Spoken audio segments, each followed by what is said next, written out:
देखिए 5.1 का 20वां प्रश्न है।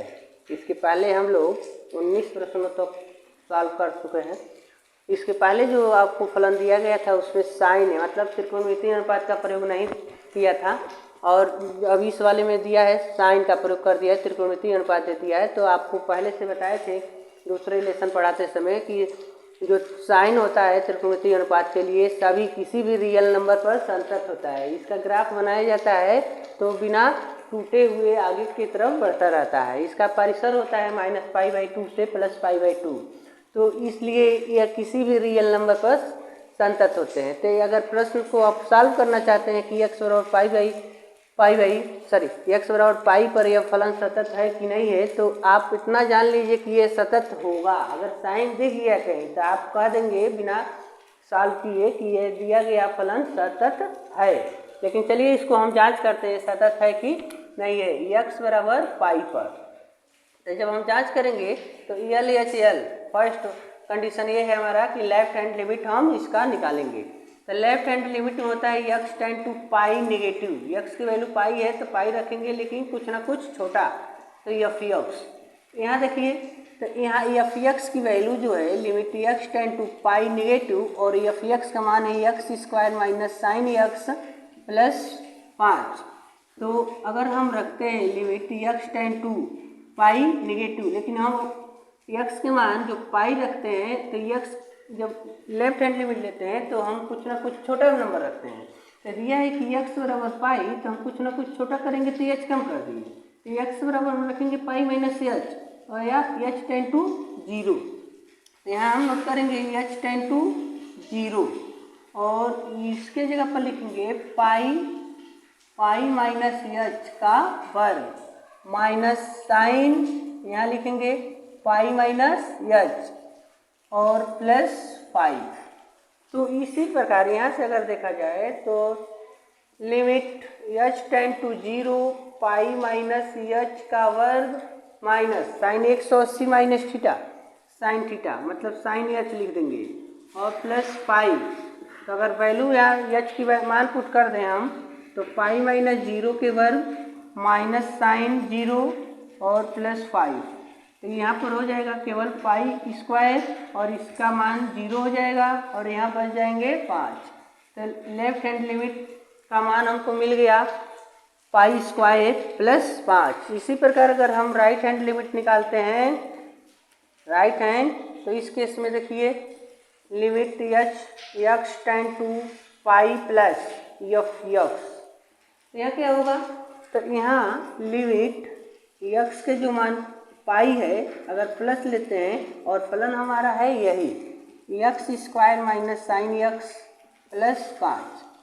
तो यहाँ देखो x बराबर, ये लेफ्ट के लिए था, ये राइट के लिए हो जाएगा x पाई + h, कुछ ना कुछ बढ़ा लेते हैं, और h का मान 0। तो limit h tend to 0, x की जगह पर लिखेंगे पाई + h का वर्ग माइनस साइन पाई + h और +5। अगर यहाँ देखा जाए तो limit h tend to 0 pi + h का होल वर्ग minus sine 180 minus plus theta है, sine 180 plus theta minus sine theta, तो ये हो जाएंगे minus minus plus sine h +5। अगर यह 0 जो है जहाँ जहाँ x है इसमें रख दें पाई + 0 का वर्ग प्लस यहाँ पर रखेंगे तो साइन 0 और +5। यहाँ देखो यहाँ 0 हट जाएगा तो बचेगा पाई², और इनका मान 0 हो जाएगा, साइन 0 का मान 0 और +5, ये 5 प्लस में बच गया। ये दोनों लेफ्ट हैंड और राइट हैंड दोनों आपस में बराबर मिल गया। तो यहाँ पुनः हम नोट करेंगे FA के अगर मान निकालते हैं डायरेक्टली तो FA की जगह पर हम रखेंगे पाई, क्योंकि x का मान दिया हुआ है पाई पर हमको जांच करना है। तो इनके जगह पर लिखेंगे पाई² माइनस साइन पाई +5। तो पाई² और साइन पाई का मतलब 180, साइन 180 का मान 0 हो जाएगा, इसको हम हटा देंगे, +5 बच गया। तो इस प्रकार देख रहे हैं कि तीनों मान एक दूसरे के बराबर मिल गए। LHL और RHL और EFA तो कह सकते हैं कि x बराबर पाई पर फलन सतत है। इतना जान लीजिए, किसी भी रियल नंबर पर साइन जो होता है संतत होता है। पहला प्रश्न 21 में 3 प्रश्न पूछे गए हैं। तो इसमें पहला कह रहा है कि एफ एक्स बराबर sine x plus cos x की सातत्यता की जांच कीजिए या सातत्यता पर विचार कीजिए। तो यहाँ पर देखिए साइन और कॉस दोनों आ गया, तो साइन आ गए हैं इस फलन में, तो हम कह देंगे कि यह सातत्य होगा। या साइन और कॉस दोनों किसी भी रियल नंबर पर सातत्य होते हैं। तो यहाँ पर अगर हम इसको जांच करना चाहें, वैसे तो आप किसी भी एग्जाम में अगर एग्जाम दे रहे हैं और वहाँ पर आप लॉन्ग कैलकुलेशन नहीं करेंगे, आपको अगर साइन और कॉस देख रहे हैं और ट्रिक लगाने के लिए दिया है, वैकल्पिक प्रश्न दिया है कि ये बताइए कि यह फलन सातत्य है कि नहीं है, तो अगर उसमें साइन है या कॉस है तो आप कहेंगे कि किसी भी रियल नंबर पर या कि यह इस नंबर पर सतत होगा। अगर जाँच करना है तो देखिए इसको हम जाँच करते हैं। तो हम ले लेते हैं कि माना जैसे कि हम कोई अपने पास से नंबर लेते हैं x बराबर, क्योंकि इसमें x है तो x हम ले लेते हैं a, x हम a नोट कर देते हैं। लेकिन इसके पहले आपको जानना होगा कि साइन और कॉस दिया है, तो इसमें से कोई एक पद में मतलब साइन या तो कॉस बन जाए या कॉस साइन बन जाना चाहिए, तब तो इसको हम सॉल्व करेंगे। तो इसके पहले 11वीं कक्षा में सम्मिश्र संख्या में आप पढ़े होंगे ध्रुवीय रूप। ध्रुवीय रूप में जब हमको कन्वर्ट करना होता है ऐसे फलनों को, तो क्या करते हैं, आर की वैल्यू ज्ञात करते हैं उसमें। तो आर की वैल्यू ज्ञात करने के लिए क्या किया जाता था, R equal to under root यानी साइन के गुणांक, मतलब इसके आगे की संख्या 1 है और कॉस के गुणांक 1 है, तो दोनों के गुणांक साइन और कॉस के गुणांकों को क्या करते थे, इसके अंदर नोट करके वर्क कर देते थे और इनको ऐड करते थे। वर्क करने पर इनको सॉल्व करेंगे तो अंडर रूट 2 मिल गया, यानी साइन के गुणांक ऐसे हम निकालते थे आर की वैल्यू। तो यहाँ पर आर नोट करें या न करें वहाँ इसकी कोई मतलब महत्वपूर्ण बात नहीं है कि आर नोट करना है, लेकिन ये काम हम जरूर करेंगे। अगर इसको साइन या कॉस के रूप में कन्वर्ट करना चाहते हैं तो हम चाहेंगे कि इनके गुणांकों को क्या करेंगे, काड़ी के अंदर भर करके जोड़ लेंगे और जितना मिलेगा उससे हम क्या करेंगे, इनमें दोनों से गुणा करेंगे। अगर दोनों से गुणा करेंगे तो भाग भी देना होगा। तो यहाँ देखो काड़ी 2 मिला है तो काड़ी 2 से इसमें गुणा करेंगे, तो ऐसे लिख सकते हैं एफ एक्स बराबर 1/√2 sine x plus 1/√2 cos x. जब हमने दोनों में भाग दे दिया तो हम इसके आगे लिख देते हैं काड़ी में 2, ताकि हम गुणा भी कर दिए, ताकि 1/2 कॉमन करेंगे तो काड़ी 2 से 2 कट जाएगा, मान में कोई परिवर्तन नहीं होगा। लेकिन ऐसा करने का क्या पर्पज है, तो हम चाह रहे थे कि साइन और कॉस है तो साइन ए प्लस बी या साइन ए माइनस बी या कॉस ए प्लस बी या कॉस ए माइनस बी के फार्मूला बन जाए।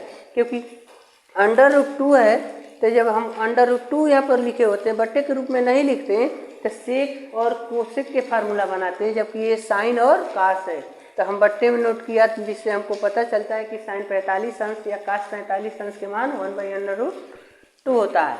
तो यहाँ हम इसको ऐसे लिख देंगे एफ एक्स बराबर अंडर√2 और इनके जगह पर देखो साइन को आगे नोट कर देंगे साइन एक्स और यहाँ लिखेंगे कॉस π/4 प्लस कॉस को आगे नोट कर देंगे, यहाँ लिख देंगे साइन π/4, मान में कोई परिवर्तन नहीं होना चाहिए। तो यहाँ दिख रहा है कि अंडर√2 और एक सूत्र हम बता दें आपको, साइन ए प्लस बी का फार्मूला होता है साइन ए कॉस बी प्लस कॉस ए साइन बी। तो इनके जैसा ये दिख रहा है, साइन ए कॉस बी, बी की जगह पर π/4 है, कॉस ए की जगह पर x है और साइन बी ऐसे दिए गए हैं। तो इनको हम नोट कर सकते हैं साइन ए प्लस बी, इतना को इतना लिख सकते हैं, तो इतना को हम ऐसे भी नोट कर सकते हैं। तो ए के मतलब x plus π/4।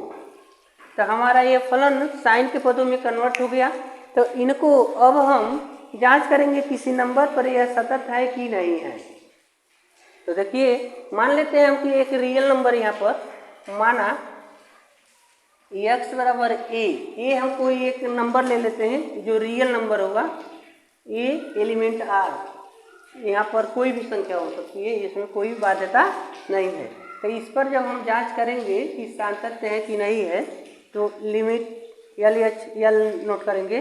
The limit x tend to a plus लेंगे एफ एक्स। जब हम प्लस लेते हैं, प्लस नहीं लेंगे, लेफ्ट हैंड लिमिट है तो माइनस लिखेंगे। माइनस लेते हैं तो लिखते हैं कि एक्स बराबर ए माइनस एच, और एच टेंड टू यानी एच का मान 0 लेते हैं। ठीक है,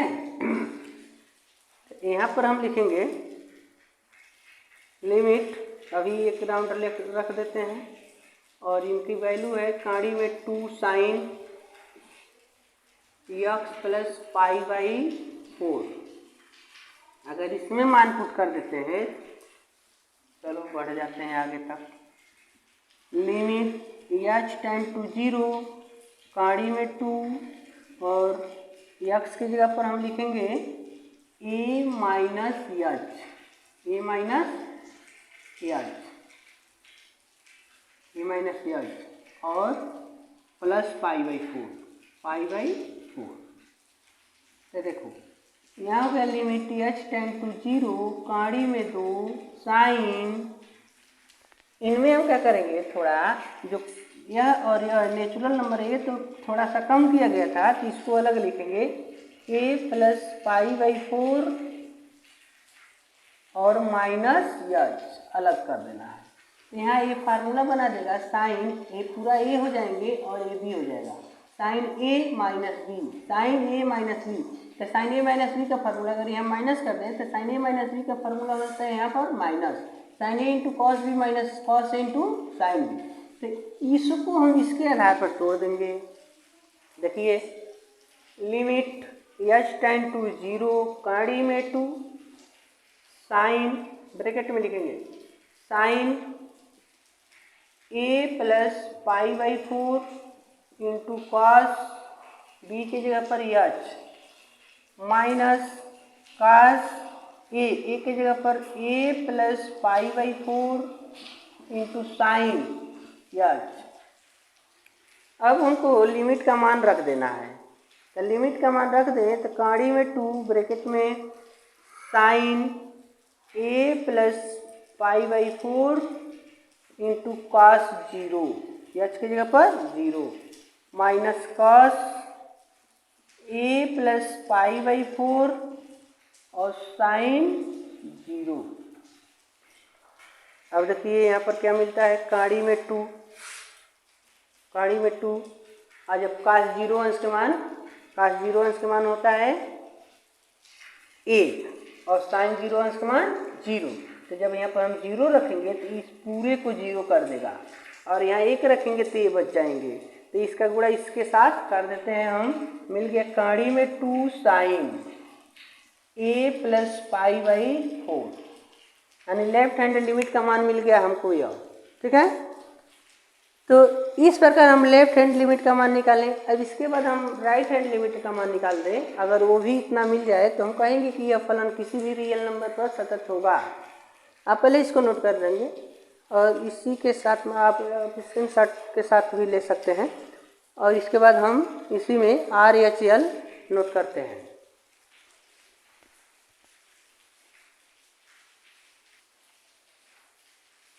चलिए देखते हैं यहाँ पर LHL यानी लेफ्ट हैंड हमने लिमिट निकाला।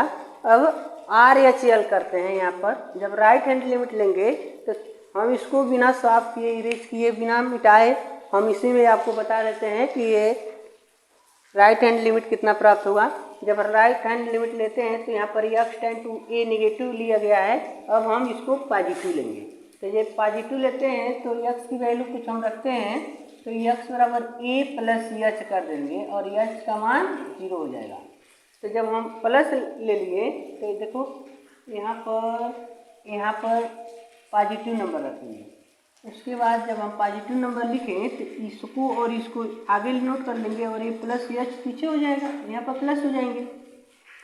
अब देखो जब हमने प्लस के रूप में इसको नोट कर दिया तो sine A plus B, sine A plus B के लिए फार्मूला यहाँ नोट किया गया था, sine A into cos B plus cos A into sine B, तो ए प्लस के रूप में होते हैं। तो जब हम इसको तोड़ें तो यहाँ पर जो साइन इसके पहले के लिए लगाए थे, साइन लगाए थे, अब इस काश के यानी प्लस के पद में हो जाएगा। साइन ए प्लस बी के फार्मूला पर इसको तोड़ा गया तो यहाँ पर प्लस नोट कर दिया गया। सेम वही प्रोसेस है, आप जो अब लिमिट का मान जहाँ जहाँ एच है वहाँ रखेंगे तो सेम वही मिलेगा, बट केवल क्या करना है यहाँ पर प्लस कर देना है।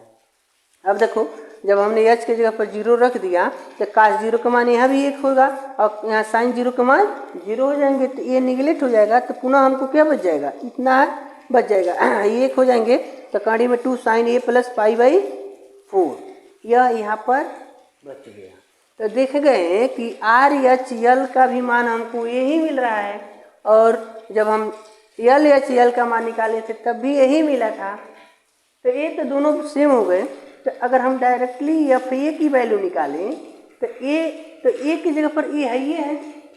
अगर इसमें हम रखते हैं तो कड़ी में 2 साइन एक्स की जगह पर ए प्लस पाई बाई 4। अब देखो इसके पहले एल एच एल का मान यही था और आर एच एल का मान भी यही मिल गया और एफ ए का मान भी यही मिल गया, तो तीनों केस में ये बराबर हैं। तो आप कह देंगे कि L H L equal to R H L equal to F A, यानी किसी भी रियल नंबर के लिए, यानी ए एलिमेंट आर किसी भी रियल नंबर के लिए यह फलन क्या होगा, सांतत्य होगा। ठीक है, ये आप इस प्रकार से प्रश्नों को सॉल्व करेंगे, घबराने की कोई बात नहीं है। अगर एग्जाम में कोई भी इस प्रकार के सवाल पूछता है उसमें साइन या काश का प्रयोग किया है तो आप कह देंगे कि यह किसी भी रियल नंबर के लिए सांतत्य होंगे। अब हम देखेंगे इसका दूसरा प्रश्न, इसका दूसरा 21 का दूसरा क्या कर रहा है, 21 का दूसरा आप स्वयं सॉल्व करेंगे। क्या है परिवर्तन, इसमें थोड़ा सा परिवर्तन दिया है, पहले तो आप इसको नोट कर लेंगे, आप इसको समझ लेंगे। देखो अब यहाँ पर दे दिया है माइनस, 21 के दूसरे में माइनस दे दिया है। ठीक है, तो माइनस अगर यहाँ पर हम लगा दें तो सब प्रक्रिया यही करेंगे आप, जहाँ प्लस का प्रयोग है वहाँ पर माइनस कर लेंगे, माइनस के साथ इन सवाल को सॉल्व कर लेंगे। अगर ये साइन और काश इसमें था, जब हमने 21 के पहले को हल किए प्लस के रूप में था तो इसको सॉल्व किए थे, sine x plus cos x पर जांच किए सांतत्यता, तो यानी एक्स के मान किसी भी रियल नंबर पर यह सांतत्य है। तो उसी प्रकार जब दूसरे प्रश्न दे रहा है माइनस, तो यहाँ भी किसी भी नंबर के लिए ये क्या होगा, सांतत्य होगा। केवल फर्क इतना है कि यहाँ पर निगेटिव दे दिया, तो उससे आपको घबराने की बात नहीं है। आप इन्हीं को सॉल्व करेंगे और जहाँ जहाँ प्लस का प्रयोग किया गया है वहाँ आप माइनस का प्रयोग कर लेंगे। साइन ए माइनस बी के फार्मूला का यूज करके इन प्रश्न को सॉल्व कर लेंगे। तो इसमें घबराने की कोई बात नहीं है। हम प्रश्न नंबर आप दूसरा को सॉल्व कर लेंगे। मान लीजिए ऐसे पूछ दिया है तो दूसरा प्रश्न हो जाएगा। हम 21 के तीसरे प्रश्न को बता रहे हैं। 21 का तीसरा प्रश्न क्या कह रहा है, देखिए। तो प्रश्न नंबर 21 का 3 कह रहा है कि एफ एक्स बराबर sine x into cos x. इसके पहले प्लस और माइनस के रूप में था, तो हमने प्लस को सॉल्व किया था तो और बताया कि माइनस को आप सॉल्व करेंगे वो भी सांतत्य होगा। यहाँ पर गुणा के रूप में दे दिया है, कह रहा है कि सांतत्यता की जांच कीजिए, यानी सांतत्य है कि नहीं है। तो थोड़ा सा ये भी बहुत सॉल्व आसान है। यहाँ भी साइन और का दे दिया है, आसानी थोड़ा सा सॉल्व करेंगे। जैसे कि एक सूत्र है हमारे पास, साइन 2x इक्वल टू होता है 2 sine x into cos x, या अगर 2 साइन एक्स पहले हो और 2 sine x into cos x हो तो इसके अगर साइन 2x की जगह पर इतना नोट कर सकते हैं तो 2 sine x into cos x की जगह पर साइन 2x भी तो लिख सकते हैं। तो हमको दिया है साइन एक्स कॉस एक्स, यानी 2 नहीं दिया है हमारे प्रश्न में, 2 नहीं दिया है। हम चाह रहे हैं कि 2 आ जाए ताकि इसकी जगह पर हम एक पद साइन लिख सकते हैं। तो हम क्या करेंगे, अपने पास से मतलब बिना किसी से कहे 2 से गुणा कर देंगे sine x into cos x. अब मान में कोई परिवर्तन हो इसलिए हम इसके साथ भाग भी कर देंगे ताकि 2 से 2 कटने के बाद पुनः हमको यही मिल जाए। तो यहाँ देखो साइन एक्स बराबर 1/2 और इनके स्थान पर देखो 2 sine x into cos x पर साइन 2x लिख सकते हैं। तो यहाँ लिख देंगे साइन 2x अब पुनः प्रक्रिया वही चलेगी कि जांच अगर करना है हमको कि x साइन 2x सान्तत्य है कि नहीं है, तो इसके पहले हम कई बार आपको बता दिए अगर साइन और कॉस दिखे तो आप कहिए किसी भी संख्या या रियल संख्या वास्तविक संख्याओं के लिए यह फलन सान्तत्य होगा। तो हम लिख सकते हैं यहाँ पर कि हम जानते हैं कि साइन सदैव सतत होता है। अतः साइन यक्स, तो यक्स जो हमारे पास है 2x, साइन 2x फलन सतत है।